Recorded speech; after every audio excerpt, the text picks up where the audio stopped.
Good morning student. हम nervous system में brain के क्लासिफिकेशन के बारे में डिस्कस कर रहे हैं। हमने डिस्कस किया था कि ब्रेन 3 पार्ट में डिवाइड होता है। एक होता है फोर ब्रेन, दूसरा होता है मिड ब्रेन और तीसरा होता है हाइंड ब्रेन। पिछले वीडियोज़ की अगर बात करें तो पिछले वीडियोज़ में हमने ब्रेन के फोर ब्रेन पार्ट के बारे में डिस्कस कर लिया था, तथा आज की वीडियो में हम ब्रेन के मिड ब्रेन और मिड ब्रेन के साथ हाइंड ब्रेन के पोन्स पार्ट के बारे में डिस्कस करेंगे। तो शुरू करते हैं और सबसे पहले बात करते हैं मिड ब्रेन के बारे में। मिड ब्रेन के अगर फर्स्ट पॉइंट की बात की जाए तो mid brain provide origin third and fourth cranial nerve, यानी कि मिड ब्रेन के द्वारा कितनी क्रेनियल नर्व का ओरिजिन होता है, तो मिड ब्रेन के द्वारा 2 क्रेनियल नर्व थर्ड और फोर्थ का ओरिजिन होता है। तो मिड ब्रेन के द्वारा कितनी क्रेनियल नर्व निकाली जाती है, तो मिड ब्रेन से 2 क्रेनियल नर्व निकलती है, थर्ड और फोर्थ क्रेनियल नर्व।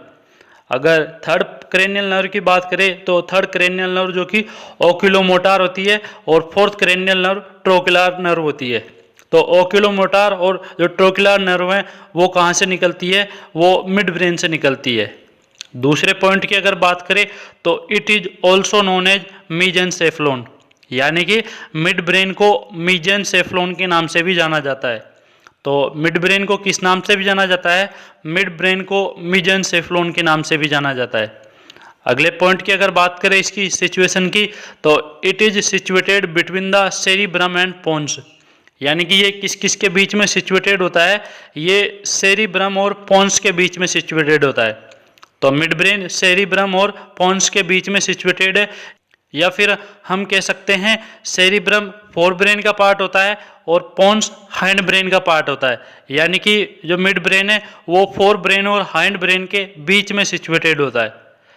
अगले पॉइंट की अगर बात करें तो it is about 2.5 centimetre long, यानी कि ये कितना लॉन्ग होता है, ये 2.5 सेंटीमीटर या 1 इंच इसकी लंबाई होती है। अगले पॉइंट की अगर बात करें तो it connect the pons and cerebellum with the cerebrum, यानी कि ये किसको कनेक्ट करने का कार्य करता है, ये पोन्स और सेरिबेलम को सेरिब्रम के साथ कनेक्ट करने का कार्य करता है। तो मिड ब्रेन क्या कार्य कर रहा है, मिड ब्रेन पोन्स और सेरिबेलम को सेरिब्रम के साथ कनेक्ट करने का भी कार्य करता है।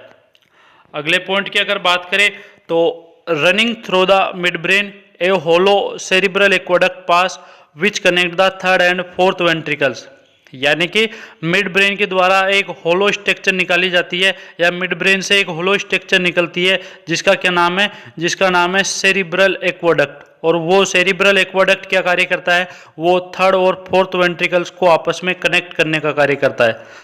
तो हमने वेंट्रिकल्स ऑफ ब्रेन के बारे में पढ़ा था, उस समय भी इसके बारे में डिस्कस किया था कि सेरिब्रल एक्वाडक्ट या एक्वाडक्ट ऑफ साल्वियस थर्ड वेंट्रिकल्स को फोर्थ वेंट्रिकल्स के साथ कनेक्ट करने का कार्य करता है। अगले पॉइंट की अगर बात करें तो it has outer white matter and inner grey matter, यानी कि अगर इसके स्ट्रक्चर की बात करें तो आउटर में वाइट है, इसलिए इसका आउटर कैसा होता है, वाइट मैटर होता है, और इनर ग्रे मैटर होता है। अब बात करते हैं मिड ब्रेन के पार्ट्स के बारे में कि मिड ब्रेन कितने पार्ट्स में डिवाइड होता है। तो mid brain has 2 parts. Mid brain कितने पार्ट में डिवाइड होगा, मिड ब्रेन 2 पार्ट्स में डिवाइड होता है। एक होता है टेक्टम और दूसरा होता है सेरिब्रल पेडंगल्स।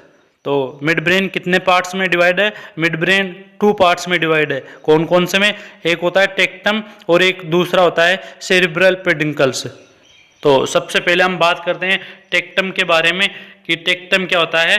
तो tectum is the roof of the mid brain, यानी कि ये क्या कार्य करता है, ये रूफ बनाने का कार्य करता है मिड ब्रेन की। तो इसको roof of the mid brain भी कहा जाता है।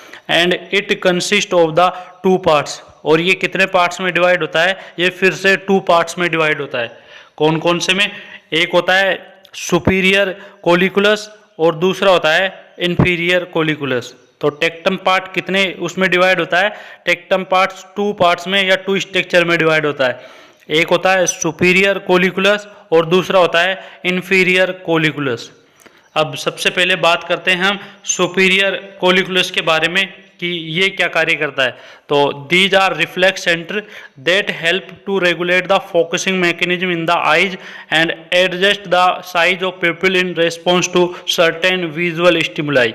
यानी कि ये किसके लिए रिस्पॉन्सिबल है, ये रिफ्लेक्स सेंटर है जो कि किसको रेगुलेट करने का कार्य करता है, जो कि आइज के अंदर जो फोकस पड़ता है या फिर जो पिupil का साइज है उसको एडजस्ट करने का कार्य करता है। किसके रेस्पॉन्स में, जो विजुअल स्टिमुलाई है उसके रेस्पॉन्स में उसको एडजस्ट करने का या पिupil के साइज को एडजस्ट करने का कार्य करता है।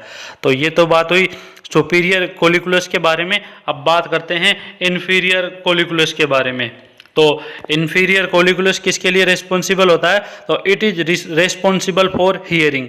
यानी कि ये किसके लिए रिस्पॉन्सिबल है, ये हियरिंग के लिए रिस्पॉन्सिबल है। And it convey information from hearing receptor of ear to thalamus. यानी कि ये इन्फॉर्मेशन को कहाँ से पहुँचाता है, ये जो ईयर के अंदर जो हियरिंग रिसेप्टर होते हैं उनसे थैलेमस के पास में इन्फॉर्मेशन पहुँचाने का कार्य करता है। क्योंकि थैलेमस क्या होता है, थैलेमस रिले स्टेशन के नाम से भी जाना जाता है, क्योंकि वो सेंसेशन या सेंसरी जो सेंसेशन होते हैं उनको रिसीव करने का कार्य करता है। तो ये तो बात हुई टेक्टम के दोनों पार्ट्स के बारे में। अब बात करते हैं सेरिब्रल पेडिकल्स के बारे में। तो सेरेब्रल पेडिकल्स क्या होता है, it make the floor of the mid brain. ये क्या कार्य करता है, ये मिड ब्रेन के फ्लोर बनाने का कार्य करता है। And it is consist of two structure. और ये कितने स्ट्रक्चर में डिवाइड होता है, ये टू स्ट्रक्चर में डिवाइड होता है। कौन कौन से में, एक होता है सबस्टेंशिया नाइग्रा और दूसरा होता है रेड न्यूक्लियस। तो सेरिब्रल पेडिकल्स कितने पार्ट में डिवाइड होता है, ये टू पार्ट्स में या टू स्ट्रक्चर में डिवाइड होता है। एक होता है सबस्टेंशिया नाइग्रा, दूसरा होता है रेड न्यूक्लियस। अब सबसे पहले हम सबस्टेंशिया नाइग्रा के बारे में डिस्कस करने वाले हैं। तो सबस्टेंशिया नाइग्रा क्या होता है, तो the mid brain also contain the right and left substantia nigra. यानी कि ये कितने पार्ट्स में होता है, ये दोनों तरफ राइट और लेफ्ट जो मिड ब्रेन है उनके साइड में सिचुएटेड होता है। तो राइट साइड में राइट सबस्टेंशिया नाइग्रा और लेफ्ट साइड में left substantia nigra. And its particular function is in eye movement, motor planning and learning. और इसका फंक्शन किसके लिए रिस्पॉन्सिबल होता है, तो ये आई मूवमेंट, मोटर प्लानिंग और लर्निंग के लिए रिस्पॉन्सिबल होता है। तो ये तो बात हुई सबस्टेंशिया नाइग्रा की। अब बात करते हैं रेड न्यूक्लियस के बारे में। तो रेड न्यूक्लियस में अगर बात करें तो it looks reddish due to their rich blood supply. यानी कि ये दिखने में कैसा होता है, ये लाल रेड दिखने में होता है। क्यों, क्योंकि इसके अंदर बहुत सारी ब्लड वेसल्स आती है या ये बहुत सारा ब्लड रिसीव करता है, इसलिए अगर इसको देखा जाए तो ये रेडिश नज़र आता है। और अगर इसके फंक्शन की बात करें तो it important function is motor coordination. यानी कि ये मोटार या मसल्स कोऑर्डिनेशन में हेल्प करता है। तो ये तो बात हुई मिड ब्रेन के बारे में। अब बात करते हैं हम हाइंड ब्रेन के बारे में। तो हाइंड ब्रेन की अगर बात करें तो it is also known as rhombencephalon. यानी कि हाइंड ब्रेन को किस नाम से जाना जाता है, हाइंड ब्रेन को रोम्बेनसेफ्लोन के नाम से भी जाना जाता है। And it is divided into two parts. और हाइंड ब्रेन कितने पार्ट्स में डिवाइड होता है, ये टू पार्ट्स में डिवाइड होता है। कौन कौन से में, एक होता है मेटेनसेफ्लोन और दूसरा होता है माइलेनसेफ्लोन। अब सबसे पहले हम मेटेनसेफ्लोन के बारे में डिस्कस करेंगे। तो metencephalon is divided into pons and cerebellum. तो मेटेनसेफ्लोन किस किस में डिवाइड होता है, मेटेनसेफ्लोन पोन्स और सेरिबेलम पार्ट में डिवाइड होता है। और हम आज पोन्स के बारे में डिस्कस करेंगे। तो पोन्स के बारे में अगर फर्स्ट पॉइंट देखा जाए तो it is also known as pons varolii. यानी कि जो पोन्स है उसको पोन्स वेरोली के नाम से भी जाना जाता है। तो पोन्स को किस नाम से जाना जाता है, पोन्स को पोन्स वेरोली के नाम से भी जाना जाता है। दूसरे अगर पॉइंट की बात करें तो पोन्स मीन्स ब्रिज। पोन्स का मतलब क्या होता है, ब्रिज होता है। क्यों, क्योंकि ये किस किस को कनेक्ट करने का कार्य करता है, because it form A bridge between medulla oblongata and mid brain. यानी कि ये मेडुला ऑब्लोंगेटा और मिड ब्रेन को कनेक्ट करने का कार्य करता है या उनके बीच एक ब्रिज बनाता है, इसलिए पोन्स को ब्रिज भी कहा जाता है। अगले पॉइंट की अगर बात करें तो इसकी सिचुएशन की, तो it is situated in front the cerebellum, below the mid brain and about the medulla oblongata. यानी कि ये कहाँ पर सिचुएटेड होता है, ये इन फ्रंट द सेरिबेलम, ये सेरिबेलम के इन फ्रंट यानी सामने, बिलो द मिड ब्रेन के नीचे, and about the medulla oblongata और मेडुला ऑब्लोंगेटा के आगे सिचुएटेड होता है। तो ये सेरिब्रम के इन फ्रंट में, मिड ब्रेन के बिलो में और मेडुला ऑब्लोंगेटा के अबाव में सिचुएटेड होता है। अगले पॉइंट की अगर बात करें तो it form the anterior wall of the fourth ventricles, यानी कि ये क्या कार्य करता है, ये फोर्थ वेंट्रिकल्स की एंटीरियर वॉल के फॉर्मेशन में हेल्प करता है। तो फोर्थ वेंट्रिकल्स की अगर एंटीरियर वॉल देखें तो वो कौन बनाता है, वो पोन्स बनाता है। अगले पॉइंट की अगर बात करें तो इट लेंथ अबाउट 2.5 सेंटीमीटर, यानी कि इसकी लेंथ कितनी होती है, इसकी लेंथ 2.5 सेंटीमीटर या इंच में अगर बात करें तो 1 इंच होती है। तो इसकी लेंथ कितनी हुई, इसकी लेंथ 2.5 सेंटीमीटर या 1 इंच इसकी लेंथ होती है। अगले पॉइंट की अगर बात करें तो it has outer white matter and inner grey matter, यानी कि अगर इसकी स्ट्रक्चर देखें तो वो आउटर में वाइट होती है, इसलिए इसका आउटर कैसा होगा, वाइट मैटर होगा, और इनर कैसा होगा, ये ग्रे मैटर होगा। अगर अंतिम पॉइंट की बात करें तो it make the brain steam with the help of mid brain and medulla oblongata, ये क्या कार्य करता है, ये ब्रेन स्टीम यानी कि ब्रेन का बेस बनाने का कार्य करता है। और वो किसकी सहायता से बनाता है, तो ब्रेन स्टीम किसके द्वारा बनती है, वो मिड ब्रेन और मेडुला ऑब्लोंगेटा और पोन्स के द्वारा बनाई जाती है। तो ब्रेन स्टीम 3 पार्ट्स या ब्रेन के 3 पार्ट्स या 3 ऑर्गन मिलकर ब्रेन स्टीम का निर्माण करते हैं। कौन कौन से, एक होता है पोन्स, दूसरा मिड ब्रेन और तीसरा मेडुला ऑब्लोंगेटा। तो ये तो बात हुई पोन्स के एनाटॉमी के बारे में। अब बात करते हैं पोन्स के फंक्शन के बारे में।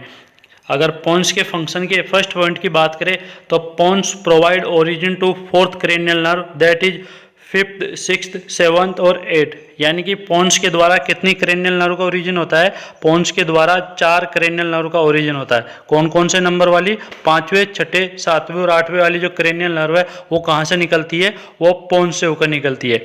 5वें क्रेनियल नंबर की क्रेनियल नर्व कौन सी होती है, ट्राइजेमिनल जो नर्व होती है वो 5वें नंबर की होती है। छठे नंबर की एब्डुसेंस जो नर्व होती है वो 6ठे नंबर की क्रेनियल नर्व होती है। 7वें जो नंबर की है वो फेशियल नर्व होती है। फेशियल नर्व कौन से नंबर की होती है, फेशियल नर्व 7वें नंबर की क्रेनियल नर्व होती है। और 8वें नंबर की वेस्टिबुलो कोक्लियर जो नर्व होती है जो कि हियरिंग और बैलेंस के लिए रिस्पॉन्सिबल होती है, वो कौन सी है, वो 8वें नंबर की क्रेनियल नर्व होती है।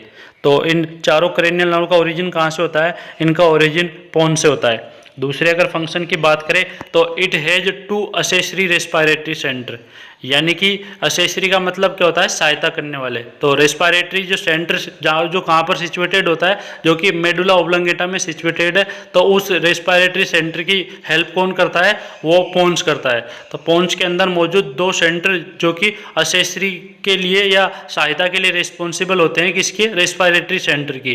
तो मेडुला ऑब्लोंगेटा में जो रेस्पिरेटरी सेंटर है तो उसकी हेल्प कौन करता है, उसकी हेल्प पोन्स के अंदर स्थित 2 सेंटर होते हैं वो करते हैं। कौन कौन से, एक होता है एप्नियोस्टिक सेंटर और दूसरा होता है न्यूमोटैक्सिक सेंटर। अब बात करते हैं एप्नियोस्टिक सेंटर के बारे में। तो एप्नियोस्टिक सेंटर क्या होता है, it provide help to inspiratory centre of medulla oblongata, यानी कि जो मेडुला ऑब्लोंगेटा के अंदर जो इंस्पायरेटरी जो सेंटर है या जो किसके लिए रिस्पॉन्सिबल है, जो इंस्पायरेशन के लिए रिस्पॉन्सिबल है, तो उसकी हेल्प कौन करता है, उसकी हेल्प एप्नियोस्टिक सेंटर करता है। यानी कि जो इंस्पायरेशन है उस इंस्पायरेशन के लिए कौन हेल्प कर रहा है, इंस्पायरेशन के लिए पोन्स का एप्नियोस्टिक सेंटर हेल्प करता है मेडुला ऑब्लोंगेटा के इंस्पायरेटरी सेंटर की। अगले पॉइंट की अगर बात करें, it increase the inspiration so deep breathing occur, इसके द्वारा क्या किया जाता है, इसके द्वारा इंस्पायरेशन को इंक्रीज किया जाता है जिसके द्वारा डीप ब्रीथिंग होती है। तो ये तो बात हुई एप्नियोस्टिक सेंटर की। अब बात करते हैं न्यूमोटैक्सिक सेंटर की। तो न्यूमोटैक्सिक सेंटर क्या कार्य करता है, it provide help to the expiratory centre of medulla oblongata, यानी कि ये किस में हेल्प कर रहा है, ये एक्सपायरेशन में। इंस्पायरेशन में कौन कर रहा था, इंस्पायरेशन में एप्नियोस्टिक सेंटर कर रहा था, और एक्सपायरेशन में कौन करता है, एक्सपायरेशन में न्यूमोटैक्सिक सेंटर। तो पोन्स का न्यूमोटैक्सिक सेंटर मेडुला ऑब्लोंगेटा के जो एक्सपायरेटरी जो सेंटर है उसकी हेल्प करता है। It increase expiration so shallow breathing occur, इसके द्वारा क्या किया जाता है, इसके द्वारा एक्सपायरेशन की जो प्रक्रिया है उसको बढ़ाया जाता है जिससे जो स्वेलो ब्रीथिंग है वो शुरू होती है। तो ये तो बात हुई इसके सेंटर के बारे में या इसके एसेसरी रेस्पिरेटरी सेंटर के बारे में। अब बात करते हैं अगले फंक्शन के बारे में। तो pons contain nuclei that relay signals from fore brain to cerebellum, यानी कि पोन्स के अंदर कौन मौजूद रहते हैं? पोन्स के अंदर न्यूक्लियाई मौजूद रहते हैं जो कि रिले सिग्नल या सेंसेशन भेजने का कार्य करते हैं। कहाँ से? फोर ब्रेन से सेरिब्रम में। तो फोर ब्रेन से सेरिब्रम में जो रिले सिग्नल भेजने का कार्य कौन कर रहे हैं? पोन्स के अंदर मौजूद न्यूक्लियाई वो कार्य करते हैं। अगले अगर लास्ट फंक्शन की बात करें तो it help in the formation of fourth ventricles, यानी कि ये किसके लिए हेल्प करता है? ये फोर्थ वेंट्रिकल्स के फॉर्मेशन में भी हेल्प करता है। क्यों करता है? क्योंकि ये जो फोर्थ वेंट्रिकल्स है उसके एंटीरियर वॉल को बनाता है। तो फोर्थ ब्रेन की ये एंटीरियर वॉल को बना रहा है, इसलिए ये फोर्थ वेंट्रिकल्स के फॉर्मेशन में भी हेल्प करता है। तो पोन्स के फंक्शन के साथ ही आपका आज का टॉपिक कंप्लीट हुआ। Thank you student.